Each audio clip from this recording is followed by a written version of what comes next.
ప్రభు అయిన యేసుక్రీస్తు మధురనామంలో మీ అందరికీ ఉదయకాల శుభములు తెలియజేస్తూ ఉన్నారండి. ఈరోజు దేవుని వాగ్దానం సంఖ్యాకాండం 6 అధ్యాయం 24 యెహోవా నిన్ను ఆశీర్వదించి నిన్ను కాపాడును గాక.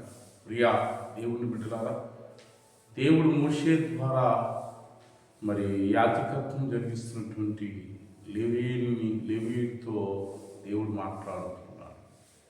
తన ప్రజలైనటువంటి వారందరూ కూడా దేవుడు ఆశీర్వదించమని అహరోను సంతతి వారికి దేవుడు సెలవిస్తూ ఉన్నారు.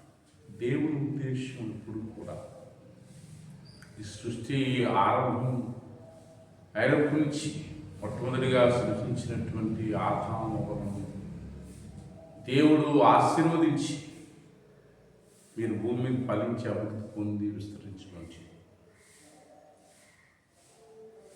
అలాగే నావాహు సంతతి, అలాగే అబ్రహాము దేవుడు పిలిచినప్పుడు అబ్రహామును కూడా ఆశీర్వదించి అబ్రహాము తర్వాత అబ్రహాము కుమారుడైన ఇస్సాకును దేవుడు ఆశీర్వదించాడు.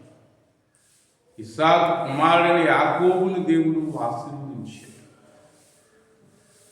యాకోబు అనుగ్రహించినటువంటి సంతానం ఇశ్రాయేలుని కూడా దేవుడు ఆశీర్వదించి నిన్ను కాపాడుగాకని దేవుడు దీవిస్తున్నట్లుగా మనం చూస్తాం. ఉదయకాలం సామెతల గ్రంథంలో యెహోవా ఆశీర్వాదం ఐశ్వర్యం ఇచ్చింది. దేవుడు బిడ్డలారా, దేవుడు మనల్ని అనుకుంటున్నాడు. ఈ భూమి మీద ఆయన ఆశీర్వదించి ఫలించి అభివృద్ధి చెంది విస్తరించాలని దేవుని యొక్క ఉద్దేశం. అంతేకాదు 2026 సంవత్సరం అంతా దేవుడు వాగ్దానం చేస్తున్నాడు, నీ రాకపోకలు నీ యెహోవా నేను కాపాడుగాక.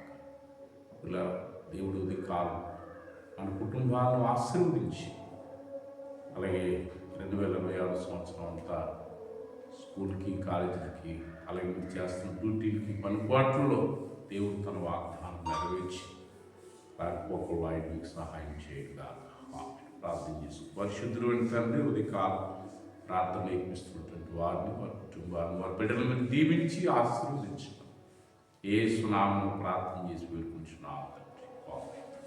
My God bless you. దేవుడిని దీవించి ఆశీర్వదించుగాక.